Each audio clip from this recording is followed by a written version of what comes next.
3 years. A contract marriage. 30 grand a month, with a $500,000 bonus at the end of the year. Party A and Party B will not share a bedroom. Party B is forbidden from touching, hugging, or kissing Party A. Neither party shall engage in infidelity, flirtation, or suggestive online behavior, and so on.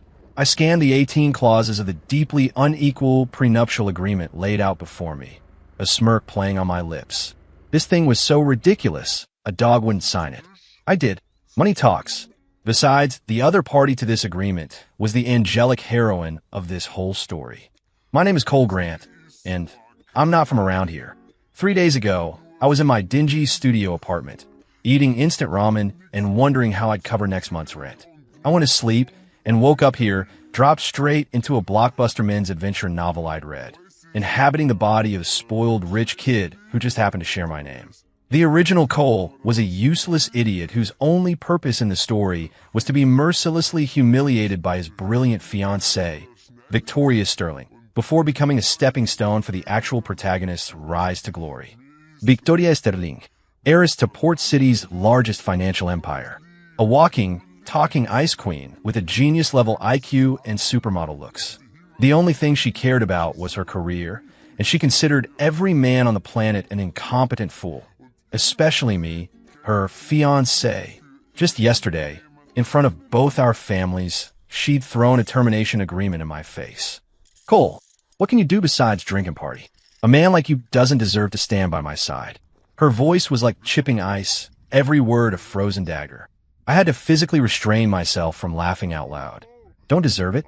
Perfect. I signed the papers on the spot and walked out with a flourish, leaving the two families in a state of chaos. I knew the plot of this book like the back of my hand. Getting tangled up with a workaholic powerhouse like Victoria meant a life of corporate warfare and backroom conspiracies. It sounded exhausting. My goal was crystal clear. Use this character's immense fortune to achieve the dream my old life never allowed. The ultimate state of chill. But to chill securely, I needed a shield. So, I sought out the novel's main heroine, Maya Flores. She was Victoria's polar opposite. The Flores family was wealthy, but they were warm, human. Maya was the family princess, raised on kindness and affection. She was sweet, gentle, and possessed a disarming innocence that made her the darling of every reader. Right now, she was sitting across from me, staring at the contract I drafted, her wide eyes filled with pure confusion. Cole, Mr. Grant, are you serious? Us, getting married? I nodded, sinking comfortably into the cafe's plush armchair, and gestured to the document. Call me Cole. Look, the terms are straightforward. It's a marriage in name only. We live our own lives, no interference. You help me deal with my family, and I'll give you $30,000 a month in spending money, plus a $500,000 bonus at the end of the year. 3 years from now, we shake hands and walk away. You get the cash, I get my freedom back. What I didn't tell her was that her family was about to face a minor but stressful liquidity crisis. This money would be a godsend. A blush crept up Maya's cheeks. She bit her lip, clearly wrestling with the decision. She didn't know, and I certainly didn't know, that just outside the coffee shop, parked in a black Bentley, Victoria Sterling was watching our every move. Her best friend, sitting beside her, scoffed. Vicky, look at that loser. The ink on your breakup isn't even dry, and he's already chasing his next mark. And some ditzy-looking girl at that. A leopard can't change its spots. Victoria didn't speak, but her knuckles were white on the steering wheel. In her mind, this was just my pathetic attempt at revenge. She was probably thinking that without her, this ditzy-looking girl was the best I could ever hope to get. Back in the cafe, Maya finally made up her mind. She picked up the pen and signed her name on the line for Party B. Okay, I'll do it. I smiled. Perfect. My new life of absolute leisure was officially underway. You just wait, Victoria. You're about to find out exactly what you threw away. The day after we got hitched, I moved into a villa owned by Maya. It was a gift from her parents for her 21st birthday, but she was too timid to live there alone, so it had sat empty. Now it was our marital home. The moment I stepped inside, I started my renovation project. Get rid of this vase. It's blocking my view of the TV. This couch feels like a rock. Replace it. I want something you sink into, something that consumes you. The kitchen. Actually, just get the whole thing. I want a chef's kitchen. 8 burners, the works. Top of the line, everything. I barked orders at the movers and contractors while scrolling through a tablet, selecting high-end gym equipment I'd already bookmarked. Maya trailed behind me like a startled rabbit, watching me tear apart her perfectly good house. She wanted to object, but didn't dare. Cole, this is all going to be very expensive, isn't it? She asked in a tiny voice. Don't worry about it. It's a drop in the bucket, I said without looking up. Please. The string of zeros in my inherited bank account was long enough to buy this place 10 times over. She murmured in no and fell silent, simply watching as the crew hauled a massive, state-of-the-art gaming pod into the living room. By the end of the day, the villa was transformed. The living room was dominated by an enormous, cloud-like sectional sofa facing a 120-inch high-definition screen. Next to it sat my gaming pod and a custom-built bar, stocked with artisanal spirits. What was once a guest room was now a fully equipped gym. A six-pack and V-cut abs must be maintained at all times. And the formerly quaint, all-American kitchen now resembled the back of a 5-star restaurant. When evening came, I walked into my new kitchen and tied on an apron. Maya followed, her curiosity piqued. Her eyes went wide as she watched me expertly break down a live branzino, my knife skills a blur of motion. You know how to cook. If you want to eat well, you have to do it yourself, I replied casually. I'd spent my last life as a corporate drone. In this one, my only goal was to please my own palate. Half an hour later, a 4-course meal was on the table. Pan-seared branzino with a lemon caper sauce, slow-braised short ribs, a spicy arrabbiata pasta, and a simple but elegant asparagus soup with truffle oil. The aroma filled the entire dining room. Maya cautiously took a bite of the fish. A second later, her eyes lit up like a Christmas tree. This is amazing. She let out a little gasp and started eating like a chipmunk who'd just discovered a hidden treasure, her cheeks puffed out. I poured myself a glass of bourbon, neat, and slowly savored my own cooking. Yeah, this was the life. Maya ate until her face was flushed and a light sheen of sweat had formed on her brow. She looked at me, and her expression was no longer just surprise. There was something else. Admiration. Cole, you're incredible. Just the basics, I said coolly. After dinner, I collapsed onto the new sofa, ready for a gaming session. Maya, after clearing the dishes, hesitated for a moment before creeping over to me. She waved a small hand in front of my face. The contract says no physical contact, she whispered, her cheeks turning a deep shade of crimson. But, can I poke your abs? Just once. Ich glänzt her. Just like the book said, she had a pure, unadulterated curiosity about beautiful things. I lifted the hem of my t-shirt. Go for it. Her eyes lit up. She reached out a soft, tentative finger and poked one of my abdominal muscles, then snatched her hand back as if she'd been electrocuted, letting out a tiny squeal. Whoa, they're real. Watching her completely lose her composure, I couldn't help it. The corner of my mouth tilted up in a smile. This married life might be more entertaining than I thought. The days of doing nothing always fly by. The next morning, I woke up whenever I felt like it, which happened to be noon. Sunlight streamed through the floor-to-ceiling windows, warm and lazy. I stretched, feeling every vertebra pop satisfyingly into place. Maya had already left for work. On the dining table was a breakfast she'd prepared and a small note. Cole, I made you a sandwich. Eat up. Your friendly landlady, Maya. Friendly landlady? I chuckled. The girl had a sense of humor. I tossed the sandwich in the trash and headed for the kitchen. My stomach accepted only the finest cuisine. Thank you very much. I had just finished preparing myself some homemade eggs Benedict when my phone rang. It was my right-hand man, Liam Davies. Sir, he began, Project Aegis has completed its initial testing phase. As per your instructions, we anonymously submitted the Phase 1 data to the Pentagon. The response was seismic. They want to meet with our people immediately. Aegis was a global defense system I'd sketched out on a napkin after arriving in this world, using my knowledge of future tech. I tossed the concept to my development team and let them run with it. I yawned. So meet with them. Why are you asking me? Just remember, we're patriotic businessmen. They can have the tech, but they have to pay for it. Not a single cent less. Understood. Also, those renewable energy startups we acquired last month. After integration, their stock value has tripled. Sterling Corp reached out about a partnership, but I rejected them as you instructed. Sterling Corp, Victoria's family company. I picked up a piece of my perfectly poached egg, letting the rich yolk burst in my mouth. Good. You did the right thing, I said through a mouthful of food. From now on, any proposal from the Sterling family, we don't see them, we don't talk to them. Period. Yes, sir. Your foresight is astonishing. This push-pull strategy is sure to have Miss Sterling wrapped around your little finger. Liam's voice on the other end was practically vibrating with excitement. He had clearly imagined an entire 800-episode drama of corporate romance and revenge. I rolled my eyes. There was no strategy. I just didn't want to deal with annoying people. All right, that's enough bootlicking for one day. Don't call me unless it's an emergency. I am Busse. What world-changing project are you working on now, sir? Sleeping. I hung up, and the world was quiet again. What I didn't know was that Maya, who had just come home to grab a file she'd forgotten, had heard every single word of that conversation. She stood frozen in the entryway, car keys still in hand, her mouth slightly agape in disbelief. Aegis? The Pentagon? Stock value tripled? And he'd rejected Sterling Corp? Was this really the trust fund brat the world thought he was? She looked at me, still in my apron, meticulously finishing my brunch, and felt her entire perception of reality begin to crumble. That evening, Maya came home carrying a pink cake box. Cole, I passed by this new dessert shop, and this cake looks so cute. I just had to get it.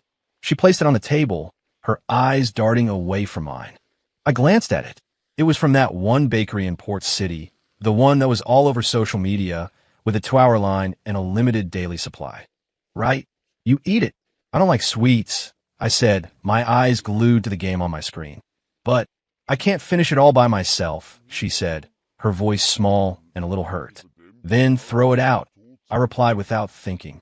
The air went still for a few seconds. I felt the sofa dip beside me as Maya sat down, bringing with her a faint, sweet fragrance. She didn't say anything.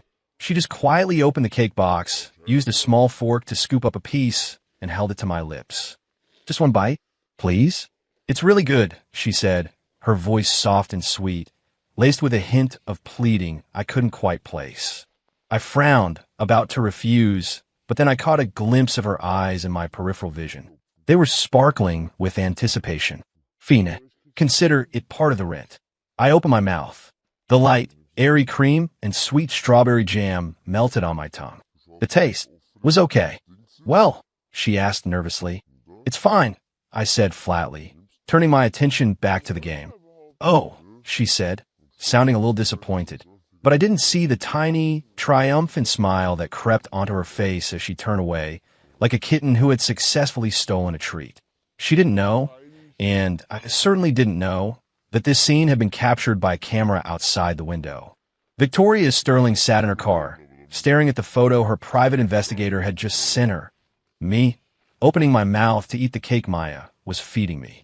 In the picture, the soft lighting caught the angle of my jaw, making me look less like the arrogant slacker she remembered and more gentle, and Maya was looking at me like I was her entire world. Ah, Victoria scoffed, tossing the phone onto the passenger seat. He's really let himself go. Eating cake now. But for some reason, her chest felt tight, as if something precious was slipping through her fingers, little by little. Chapter 4. The charity galas of Port City's elite were always a hotbed for networking and gossip. As the city's newest couple, Maya and I naturally received an invitation. I didn't want to go, but Maya insisted it was hosted by a close family friend, and we couldn't refuse. Fina, I could use a free meal. The moment we walked in, we became the center of attention. I was in a casual blazer and jeans, a stark contrast to the sea of tuxedos and designer gowns. Maya, on the other hand, wore a simple white dress that made her look like an angel who'd accidentally wandered into a mortal affair. Isn't that Cole Grant? Who's that with him? I think it's the youngest florist's daughter. I heard they got married. Seriously? What were the florists thinking, marrying their daughter off to a washout like him? Sure, keep it down. He's still a Grant, washed up or not. The whispers buzzed around us like mosquitoes. I ignored them completely and made a beeline for the buffet. Maya was nervous, her small hand clutching the corner of my jacket. I glanced back at her. Pay them no mind. They're just a bunch of wannabes who've never had a decent meal. With that, I helped myself to a slice of what looked like a perfectly cooked prime rib. Across the room, Victoria Sterling held a glass of red wine. Surrounded by a crowd of ambitious young executives, the undisputed queen of the ball. She saw us. Her eyes swept over me with a look of pure disdain, as if she were looking at something she'd scraped off her shoe. Her friend was right beside her, fanning the flames. Vicky, just look at him. He only comes to these things to stuff his face. So classless. And that Flores girl is just as bad, letting him embarrass her like that. Victoria sipped her wine without a word, but the disgust in her eyes deepened. Just then, some idiot decided to make his way over. It was Todd Braxton, son of some construction magnate. He used to be one of the original Kohl's hangers-on. Before jumping ship, the second Kohl's reputation soured. Well, if it isn't Mr. Grant, Todd sneered, his voice just loud enough for everyone nearby to hear. So what's it like? After getting dumped by Ms. Sterling, you had to settle for a sweet little thing like this. I ignored him, focusing on my prime rib. Seeing that I wasn't taking the bait, Todd grew bolder. He turned to Maya with a greasy smile. Miss Flores, is it? Such a shame.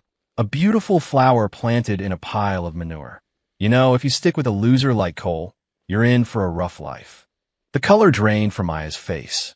Her grip on my jacket tightened. The surrounding guests were all watching, eager for the drama to unfold. No one stepped in. I put down my fork and knife and dabbed my mouth with a napkin. I lifted my eyes and looked at Todd Braxton, my expression unreadable. Are you finished? I asked, my voice calm and even. My placid demeanor seemed to unnerve him, but he puffed out his chest anyway. What? Did I say something wrong? You're just the guy Victoria Sterling kicked to the curb. He didn't get to finish his sentence. A man in a sharp black suit and gold-rimmed glasses suddenly appeared at our side. It was Liam Davies. What was he doing here? Liam didn't even glance at Todd. He walked straight up to me and bowed respectfully. Sir, your lobster has arrived. The chef just finished preparing it. As he spoke, two waiters wheeled over a cart. On it was a massive, golden-brown baked lobster thermidor, steam rising from its shell. The entire ballroom fell silent. Everyone stared, dumbfounded, at the scene unfolding. Sir, Liam Davies, the famously arrogant right hand of the CEO of Apex Dynamics, the hottest tech firm in the country, just called Cole Grant, sir. The blood drained from Todd Braxton's face, leaving it a pasty, sickly white. Only then did Liam seem to notice him. He adjusted his glasses and spoke in a slow, deliberate tone. Ah, you must be Mr. Braxton of Braxton Construction, correct? I seem to recall your company is bidding on that new development project in the South District. What a coincidence. The client for that project happens to be my boss. Thump.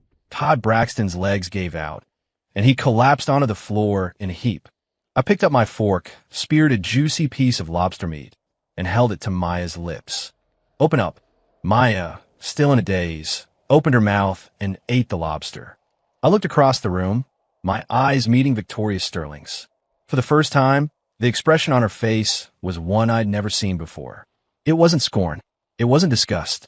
It was pure, unadulterated shock, and a flicker of utter confusion. Chapter 5 for the rest of the evening. No one dared to approach our table. The way people looked at me had changed completely, from contempt to a mixture of awe and intense curiosity. They whispered amongst themselves, frantically trying to figure out the connection between me and Apex Dynamics. The man who started it all, Liam Davies, had vanished as mysteriously as he had appeared, leaving a trail of speculation in his wake. I was perfectly happy with the peace and quiet, and I methodically worked my way through the lobster.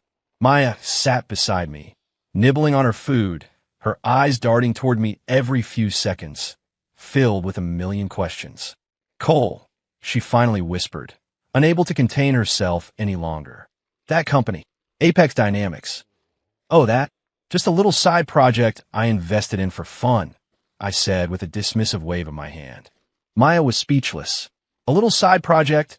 The tech giant that had come out of nowhere 6 months ago and completely disrupted the industry. With a projected market cap in the hundreds of billions, was just a little side project to him.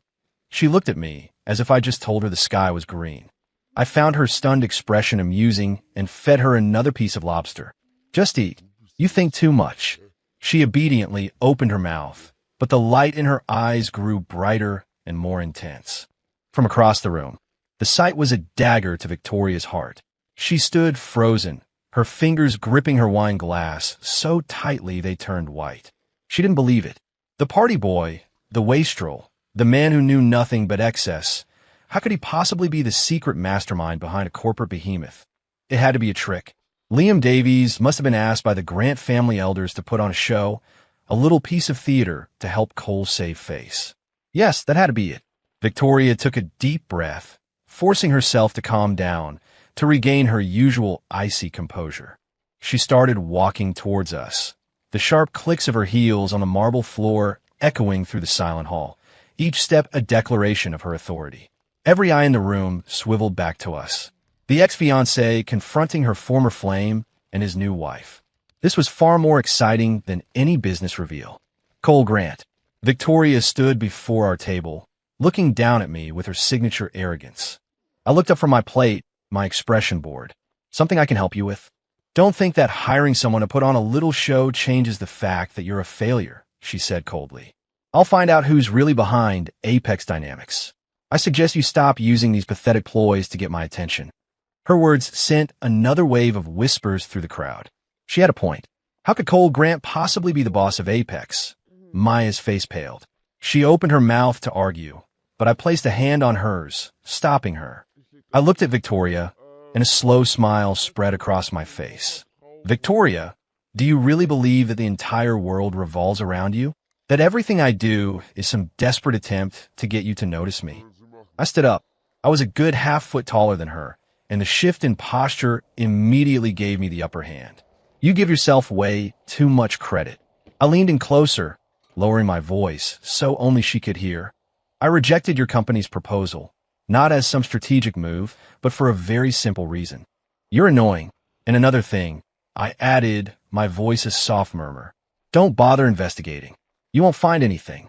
What you consider top-level corporate secrets are, to me, nothing more than doodles on a scrap of paper I threw away. With that, I turned away from her stunned face and took Maya's hand. She was still trying to process what had just happened. Let's go home. Where are we going? Maya asked, her voice a little breathless. Home. I'm going to make you a late-night snack. The food here is terrible. I led Maya away, leaving Victoria standing alone in the middle of the room as 100 pairs of eyes stared at her. Her face was a canvas of shifting emotions, shock, humiliation, fury. Annoying? He called her annoying.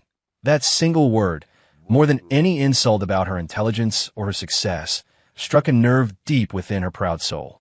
Her body began to tremble, not from anger, but from a feeling she had never experienced before. Fear. It was the terrifying realization that something or someone had completely and irrevocably slipped from her control. Chapter 6. Back at the villa, Maya was still in a daze. She sat on the sofa, hugging a throw pillow, just staring at me. Cole, she said suddenly, you were so cool back there. I was at the bar, selecting a bottle for the evening, and her words made me pause. What was cool about it? Just the way you talked to Victoria, she said, waving her hands to illustrate her point. It was like you weren't afraid of her at all. You totally dominated her. In her world, Victoria Sterling was at the top of the food chain. No one dominated her. I smiled and pulled out a bottle of small batch whiskey. Why would I be afraid of her? She was just a character in a book, a pawn of the plot, unable to even control her own destiny. Of course, I couldn't say that out loud. Maya looked at me, her eyes sparkling. So, did you really reject a partnership with Sterling Corp? Yeah, but why?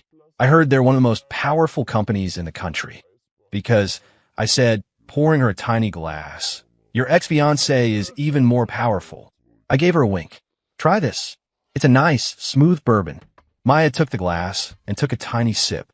Her eyes widened at the complex, sweet, and smoky flavor. A light blush from the alcohol dusted her cheeks, making her look even more adorable. Cole, she said, swinging her feet, I'm starting to think you're nothing like the rumors say. Oh, and what do the rumors say? That you're a playboy. A spoiled, good-for-nothing brat, she said, peeking at me to gauge my reaction. I shrugged. And what do you think now? She thought for a moment, her expression serious. Now, I think you're a really good cook, a really good bartender, a really powerful, and a really, really lazy. Good person. A good person? She was friend-zoning me in my own marriage. I chuckled. Oh, she exclaimed, suddenly remembering something. She dug in her purse and pulled out two small objects.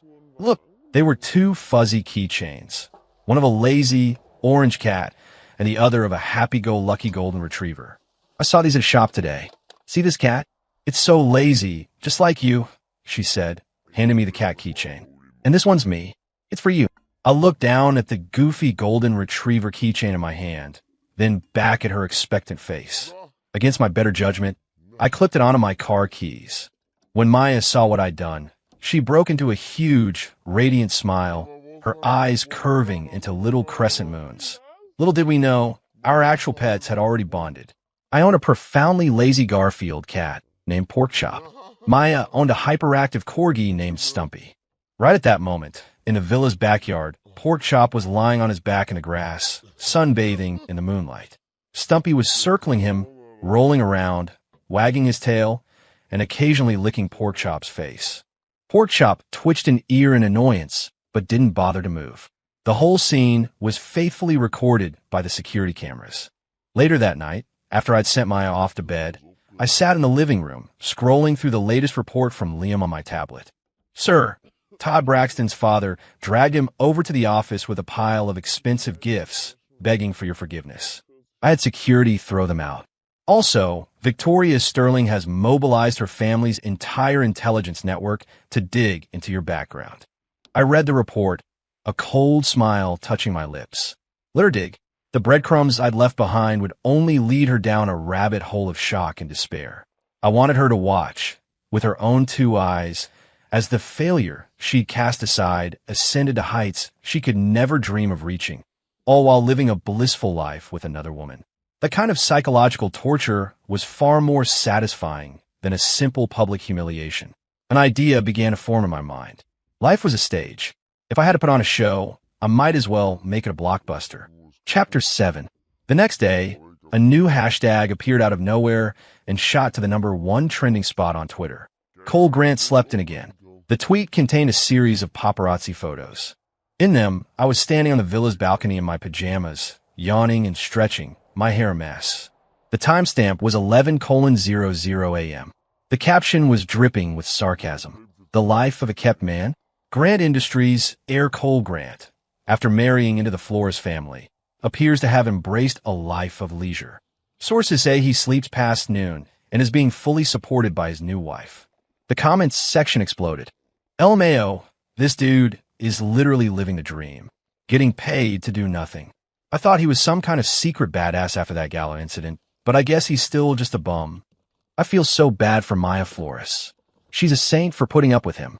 This just proves Victoria Sterling made the right call. She dodged a major bullet. Victoria's fans and paid trolls swarmed the hashtag, flooding it with posts praising her brilliant decision to dump me and mocking my pathetic existence. I lay on the sofa, scrolling through the comments while sipping a freshly squeezed juice Maya had made for me. Cole, aren't you angry? Maya asked, looking at the hateful comments on her own phone. She was so furious on my behalf her cheeks were flushed. Why would I be angry? I countered. They're not wrong. I'd just wake up. Maya was speechless, completely baffled by my logic. But they're being so cruel. It's terrible for your reputation. Can I eat my reputation for breakfast? I tossed my phone aside and closed my eyes. Quiet. I'm trying to relax. Maya stomped her foot in frustration, then furiously started typing, waging a one-woman war against the trolls in the comments. Watching her defend me like that, a strange warmth spread through my chest. This girl was ridiculously, endearingly loyal. But then, something happened that no one could have predicted. When the stock market opened that afternoon, just as everyone expected Apex Dynamics stock to plummet because of its lazy CEO's negative press, the price shot up. It hit the limit up for the day, a sudden, vertical surge. The entire financial world was stunned. The investors were stunned. What the hell is going on? The CEO sleeps all day and the company's stock soars. Is this some kind of next-level market manipulation strategy? I get it. The more the CEO relaxes, the more it proves the company is a perfectly oiled, automated machine that doesn't need his input. It's a sign of absolute strength. Dude above me is a genius. So, him sleeping in is actually a bullish signal. Cole Grant slept in again to the moon. For the sake of our portfolios, sir, please never get out of bed. The narrative flipped in an instant. The hashtag Cole Grant slept in again transformed from a smear campaign into a bizarre stock market meme, a symbol of effortless success and hands-off management. Financial analysts and investment gurus started writing think pieces, analyzing everything from my posture to the brand of my pajamas, try to decode the revolutionary business philosophy behind my horizontal management style. My net worth, because I took a nap, increased by several $billion. Meanwhile, in the top floor office of Sterling Corp, Victoria Sterling stared at the bright green, vertical line on her stock ticker and the absurd analysis trending on Twitter. The expensive fountain pen in her hand snapped in two. Ink stained her fingers, but she didn't even notice. All the color had drained from her face. Her entire worldview, her belief in hard work, in relentless ambition, in the corporate grind, had just been shattered by me in a way that was so absurd, so utterly illogical, she couldn't comprehend it. She couldn't understand. Why? How could he do this? Her investigators had reported back. The findings confirmed what Liam Davies had said at the gala. The ownership of Apex Dynamics, hidden behind a labyrinth of shell corporations and trusts so complex it made her head spin, ultimately led to one name: Cole Grant. She had lost, utterly and completely, not in business, but in her fundamental understanding of the world.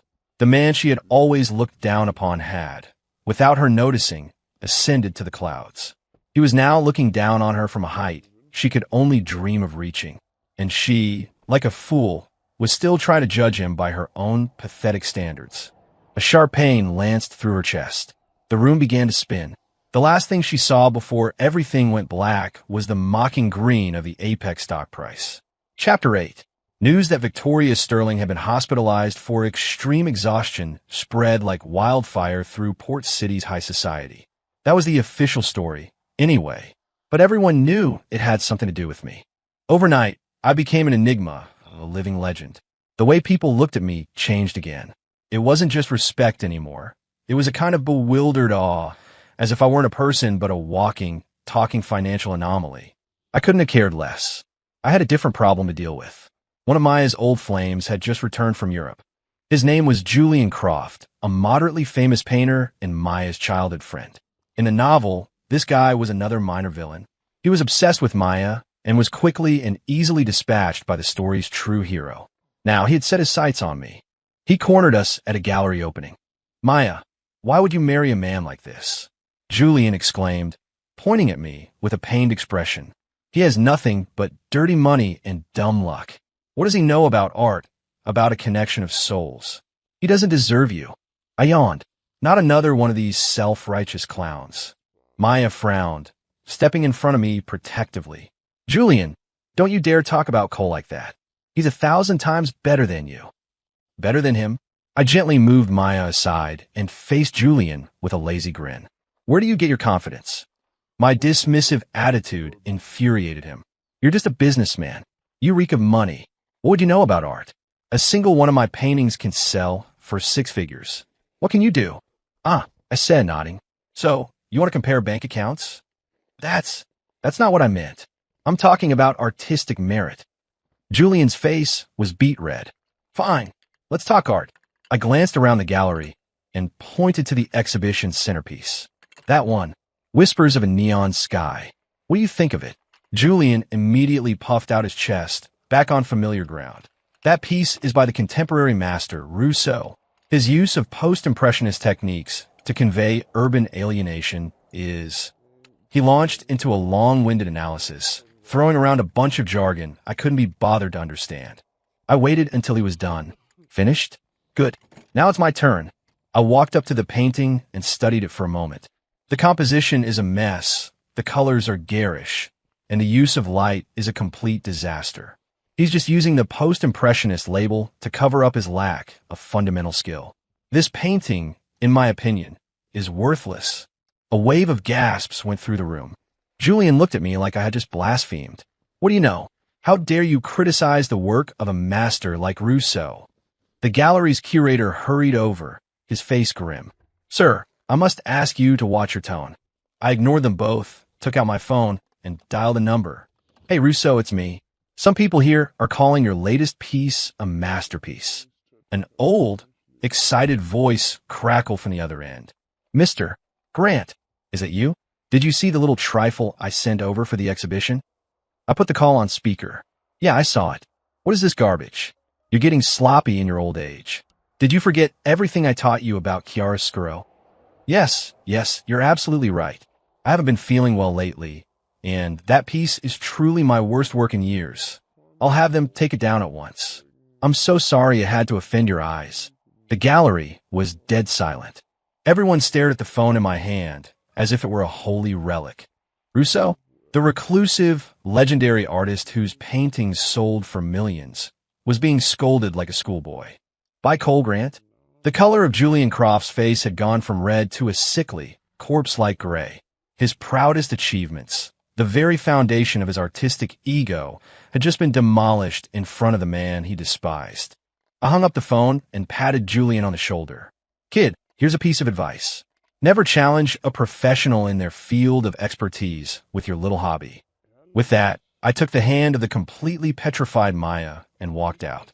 I wasn't a fan of playing the hero. I much preferred using my money and my skills to grind my opponent's ego into dust. Now, that was satisfying. Chapter 9. After the gallery incident, Maya started looking at me like I was some kind of omnipotent god. She was practically glued to my side, a clingy little kitten. Cole, how many other secrets are you hiding from me? She asked, shaking my arm, her eyes full of stars. Her shaking was making me dizzy.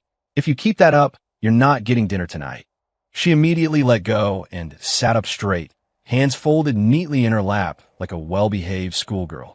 I was beginning to realize that the key to managing this girl was through her stomach. Life returned to its peaceful rhythm. I continued my grand project of ultimate relaxation, perfecting recipes, hitting the gym, and occasionally giving Liam Davies some pointers as I watched my company's stock price climb ever higher. As for Victoria Sterling, she had vanished from public life after her hospital stay. I figured she needed some time to rebuild her shattered reality. I didn't give her much thought.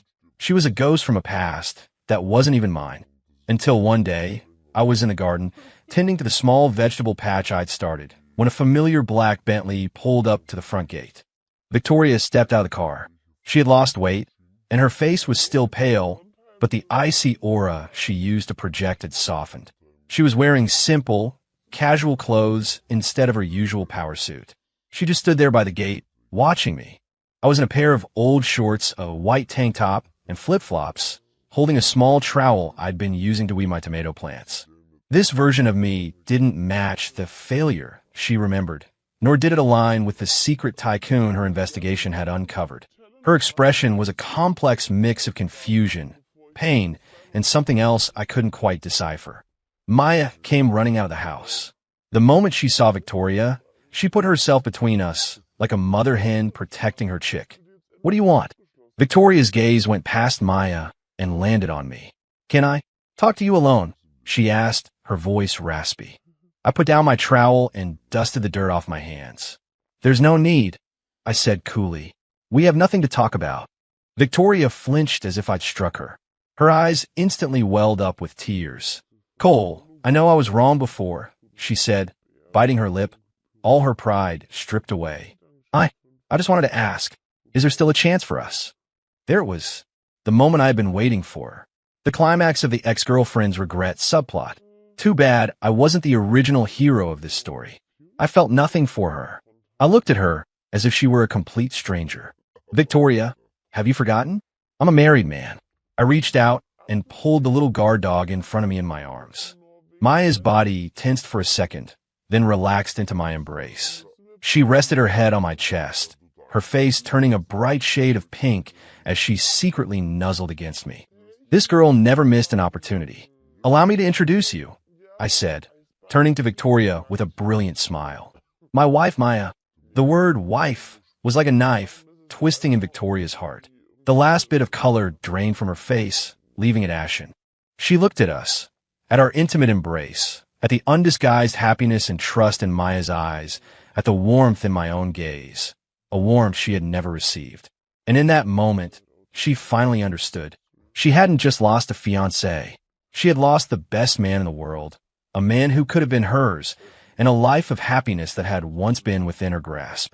A single, silent tear traced a path down her cheek. This was what I wanted. Not her apology, not her surrender. I wanted this. This agonizing, heart-wrenching, soul-crushing regret.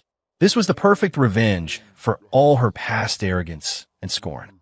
Chapter 10. Victoria left, looking like a ghost. I watched her go without a shred of emotion. The girl in my arms, however, tilted her head up to look at me, her eyes shining. Cole, you called me your wife. What else would I call you? Your name is on the marriage certificate, I said, letting her go and heading inside to wash my hands. But what about our contract? What contract? I turned back, a look of perfect innocence on my face. Did I sign something like that? I don't remember. Maya froze. A second later, it dawned on her. A tiny whoop of joy escaped her lips, and she launched herself at me like a rocket, wrapping her arms around my waist from behind. Cole, you big lazy cat. I love you so much. Lazy cat. Was that my new official title? I shook my head with a helpless smile, letting her hang off me like a koala. Whatever. Let her have her fun.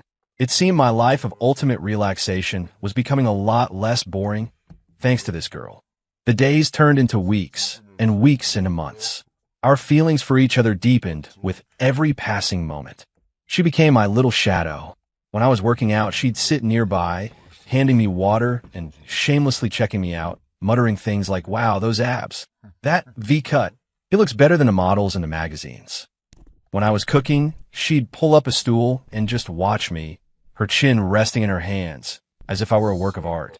Cole, is there anything you can't do? When you have a palate as picky as mine, you learn. She memorized every little preference I had, that I only drank pour-over coffee, black, that I hated scented candles in the bedroom, that I liked my grapes peeled, and she would quietly, without being asked, make sure everything was just the way I liked it. This feeling of being so completely cared for was new to me, but it wasn't bad. And I, in turn, grew accustomed to her vibrant, warm presence in my life. She was afraid of the dark, so I had motion-activated nightlights installed throughout the house. She loved stargazing, so I bought a research-grade telescope and spent an entire night on the rooftop terrace with her, watching a meteor shower. She mentioned offhandedly that she'd like to go to the beach, and the next day, my private jet was waiting on the tarmac, ready to fly her to the most beautiful private island in the world. Liam's official comment on the matter was, "Sir, you're no longer just relaxing. You're setting a new Olympic standard for how to spoil your wife." I ignored him. Who I spoiled was my business. Our official, public debut as a real couple came unexpectedly. The Flores family was hosting a massive party for the patriarch's 80th birthday. As the family's son-in-law, my attendance was mandatory. At the party, there were, of course, a few tactless relatives who thought their age gave them the right to comment on my life. Cole, my boy, I hear you just stay at home all day. A man needs a career, you know, one of Maya's smarmy uncles said, holding his champagne glass like a scepter. Before I could respond, Maya exploded. She snatched the microphone from the MC and marched onto the stage. Everyone, if I could have your attention, on this joyous occasion of my grandfather's birthday, I have something very important to announce. The ballroom fell silent. All eyes turned to the normally quiet and gentle Maya Flores. She took a deep breath, her gaze sweeping across the room before finally landing on me, her expression full of love and determination. I want everyone to know that this man beside me, my husband, Cole Grant, is not some freeloader. He is the most brilliant, most talented, and most amazing person I have ever met. And I love him more than anything. That company you all talk about, Apex Dynamics, it's his. That artistic genius you all admire. Russo, he's Cole's student. That exclusive private island you're all dying to get an invitation to, It was a gift from him to me. He doesn't not work. He just operates on a level so far above all of you that he's earned the right to enjoy his life. And he treats me well, not because he needs anything from me, but because he loves me and he cherishes me. She delivered the entire speech in one breathless rush, her face flushed and her chest heaving. Then, in front of everyone, she shouted at the top of her lungs, "Cole Grant, I love you, and I will spend the rest of my life loving you." Dead silence. You could have heard a pin drop. The relatives were all staring, their jaws on the floor. The uncle who had just been lecturing me looked like he wanted the ground to swallow him whole. I looked at the girl on the stage, the girl who had become so brave for my sake, and my heart clenched. A powerful, searing emotion washed over me. I walked onto the stage, and under the shocked gazes of everyone in the room, I pulled her into my arms, dipped her low, and kissed her with everything I had. To hell with the contract. To hell with relaxing. I just wanted her. The world could praise my successes, but I only ever wanted to bow to her. Chapter 11, it was a long, passionate kiss that felt like it could melt steel. The silence from the crowd below was broken by a few suppressed squeals from the younger cousins. Maya's parents, after their initial shock, broke into wide, approving smiles. The relatives who had been whispering behind my back moments before were now trying to make themselves invisible. When the kiss finally ended, Maya was limp in my arms, her face the color of a ripe tomato. I took the microphone, my voice ringing out clearly through the ballroom. Thank you to my wife for that wonderful confession. I would, however, like to make one small correction. I paused, my eyes finding the smarmy uncle in the crowd. I'm not standing at the peak. I am the peak. And one more thing, I love spoiling my wife. It's my favorite thing to do. If anyone here has a problem with that, they could take it up with my legal team. The room was utterly silent. The uncle's face had turned a deep shade of purple. I smiled satisfied. I put my arm around Maya and led her off the stage through a sea of awestruck faces. From that day on, no one ever dared to question our relationship again. Our love story became the stuff of legend in Port City. As for Victoria Sterling, I heard that after she was discharged from the hospital, she resigned from all her positions at Sterling Corp and moved abroad. She never came back. Perhaps leaving the city that held all her painful memories was the best thing for her. Occasionally, Liam would give me an update. Sir, Miss Sterling anonymously funded a new orphanage in South America. Sir, the only social media account she follows is the one your wife made for her corgi, Stumpy. Sir, someone spotted her in a small town in France. She's learning how to bake. I would listen to these reports without comment. Everyone has to live with the consequences of their choices. Her story was no longer my concern. My story only had one heroine, Maya. Chapter 12 to 3 years stipulated in our contract flew by in the blink of an eye. The contract itself, the document that had once defined our relationship, had been confetti in my office shredder for years. Maya and I had become a single entity, an inseparable pair. Today was the 3rd anniversary of the day we signed that agreement. I rented out an entire amusement park for the day, just for her. That night, a spectacular fireworks display lit up the sky, spelling out our names in glittering colors. Maya sat on a carousel horse, watching the explosions of light, her eyes reflecting the dazzling display. Cole, I feel like I'm dreaming. I stood beside her, gently tucking a stray piece of hair behind her ear. It's not a dream. I reached into my pocket and pulled out a small velvet box. I got down on one knee. Maya gasped, her hands flying to her mouth, her eyes instantly filling with tears. Maya Flores, I said, looking up at her with a seriousness I had never shown before. 3 years ago, I tricked you into my life with a contract. It was the single best decision I have ever made. My goal in life used to be to do nothing, to just enjoy myself. But you taught me that the greatest enjoyment in the world is to love and be loved. I love you, not because you're beautiful or because you're kind, but simply because you are you.